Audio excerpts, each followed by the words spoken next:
Jharkhand police ने BJP के सांसद मनोज तिवारी, सांसद निशिकांत दुबे और उनके 2 बेटे और देवघर हवाई अड्डे के डायरेक्टर सहित कुल 9 लोगों के खिलाफ कथित तौर पर देवघर से टेक ऑफ के लिए एयर ट्रैफिक कंट्रोल यानी कि एटीसी से जबरन मंजूरी लेने के मामले में एफआईआर दर्ज की गई है।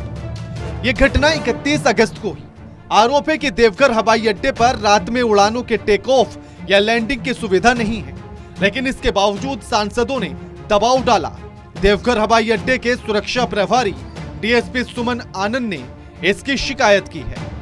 मुख्यमंत्री हेमंत सोरेन के द्वारा कथित तौर पर खुद खनन पट्टे लेने के मामले में चुनाव आयोग की ओर से उन्हें अयोग्य घोषित करने की सिफारिश के कुछ ही दिन बाद झारखंड में जारी राजनीतिक घटनाक्रम के बीच यह मामला सामने आया। बीजेपी ने इस घटना को राजनीतिक दुर्भावना की कार्रवाई बताया। बीजेपी ने झारखंड में बीजेपी डेलीगेशन के सदस्यों के खिलाफ मुकदमा दर्ज किए जाने पर विरोध जताया है। बीजेपी प्रवक्ता संबित पात्रा ने कहा कि हमारे डेलीगेशन के खिलाफ मुकदमा दर्ज करने की बजाय झारखंड सरकार को अंकिता के परिवार से मिलना चाहिए था। कि झारखंड में जहां आज सरकार नदारत है, वहां अंकिता नामक हमारी बहन के साथ जिस प्रकार का दुर्व्यवहार हुआ, जिस प्रकार जघन्य अपराध उसके साथ हुआ, बेचारी हमारी बहन आज संसार में नहीं है। जब उसके पास एक दल जाता है पार्टी की तरफ से, बीजेपी के कुछ नेता उनके घर जाते हैं, उनको सांत्वना देते हैं, मदद करते हैं, उनके परिवार के साथ खड़े होते हैं, उनकी लीगल लड़ाई के लिए तैयार होते हैं, तो इस प्रकार से उनके खिलाफ एफआईआर इत्यादि करना, उनको प्रताड़ित करने की कोशिश करना, मुझे लगता है ये उचित नहीं है। झारखंड की सरकार को भी चाहिए कि वो अंकिता के परिवार के साथ खड़ी हो, और यह समय लड़ने का नहीं है, यह समय है उत्तर देने का कि आखिर झारखंड में आज कानून की व्यवस्था इस प्रकार से चरमरा क्यों गई है। एफआईआर को लेकर बीजेपी सांसद निशिकांत दुबे ने कहा है कि किसी भी नियम का उल्लंघन नहीं हुआ है, यह राजनीतिक द्वेष में केस दर्ज कराया गया। निशिकांत दुबे ने ट्वीट करते हुए कहा है कि मुद्दा अंकिता की निर्मम हत्या है। दुबे ने कहा है कि हम लोग पीड़िता के परिवार से मिलने क्या गए, सीएम हेमंत सोरेन इतना बौखला गए कि पूरा पेड सिस्टम और अधिकारी गाली देने लगे। दुबे ने कहा है कि अंकिता और झारखंड के इस्लामीकरण से त्रस्त परिवार के इंसाफ की लड़ाई इस मुकदमे से बंद नहीं होगी। आप बताइए ना, एक ऐसा रीजन, हमने महादलित को भगा दिया पलामू में, हमने अंकिता को जला दिया दुमका में, हमने रांची में आदिवासी लड़की के साथ रेप करा दिया, हम करा रहे। और अस्थिरता तो आपका प्रशासन कर रहा है, बांग्लादेशी घुसपैठिया, इस्लामीकरण, स्कूलों का उर्दूकरण, रविवार के बदले शुक्रवार पे छुट्टी आपके स्कूलों में, ये सब हम कर रहे हैं।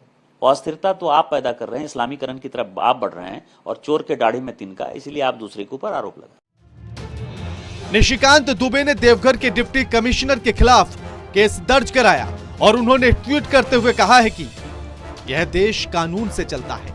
देवघर के डीसी के खिलाफ दिल्ली पुलिस ने एफआईआर दर्ज की है।